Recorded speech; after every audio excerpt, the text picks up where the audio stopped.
In the name of the Father, and the Son, and the Holy Spirit. We now go to Deuteronomy chapter 17. Deuteronomy chapter 17, verse 14 to 20. We want to talk about the law of the king. This is a very special law that God gives his people for the monarch, for a king. Now, did Israel have a king when Moses brought the Israel? It's a trick question, by the way. Did the Israelites have a king when Moses brought them forth from Egypt? Was Moses a king? No. Did they have a king? Well, God was their king. So that's the trick question. God was their king. If you don't believe me, just go to 2 Samuel chapter 8, verse 7, when Israel asked for a king, and the Lord said, "You have rejected me as your king." Okay, so God was their king. That's what the whole tabernacle was all about. God, who is the king of Israel, was dwelling in their midst. He was seated on the throne of cherubim, dwelling in the midst of his people.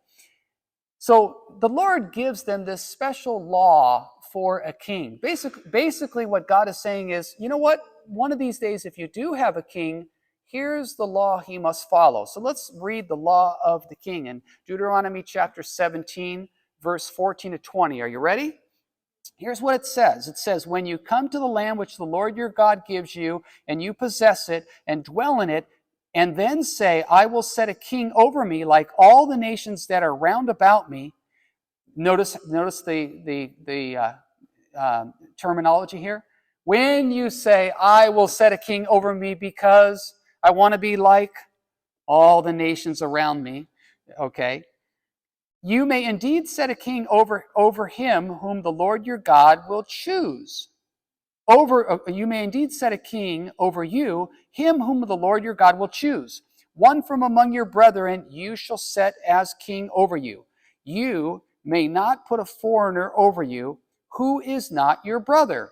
Only he must not multiply horses for himself or cause the people to return to Egypt in order to multiply horses, since the Lord has said to you, "You shall never return that way."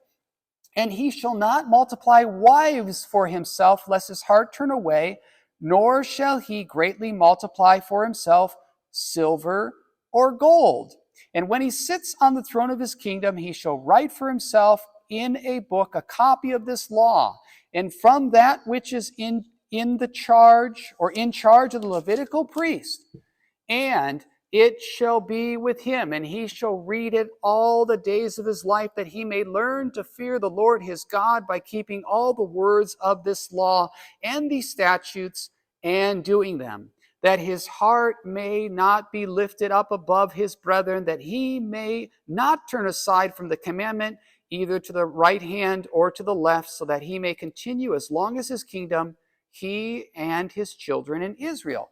Now, if you read the law of the king, "You may not multiply gold or silver or horses or wives," and you just go and read, for instance, the life of Samuel or Solomon.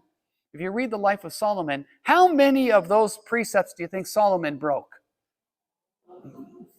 All of them. And when you read the lives of a lot of the kings of Israel and Judah, they broke most of them.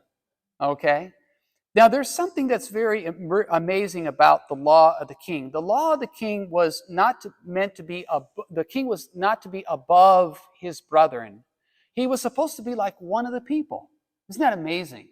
Like, he was supposed to be the kind of person that anybody could go to and feel like they were a family member. Isn't that amazing? And so, like, he could not be a man of pride. He had to be a man among the people. Another thing that's really important is that he had to read from the law every day. It was like God was saying, you can have a king, but he must recognize who the true king of Israel is. Do you see? So all of his kingship was ordered towards one purpose. God is king. Do you see? And if you really look at who Jesus is, this is exactly what Jesus does. Jesus is true man, he's true God, but he does everything to do the will of the Father. In the name of the Father, and the Son, and the Holy Spirit.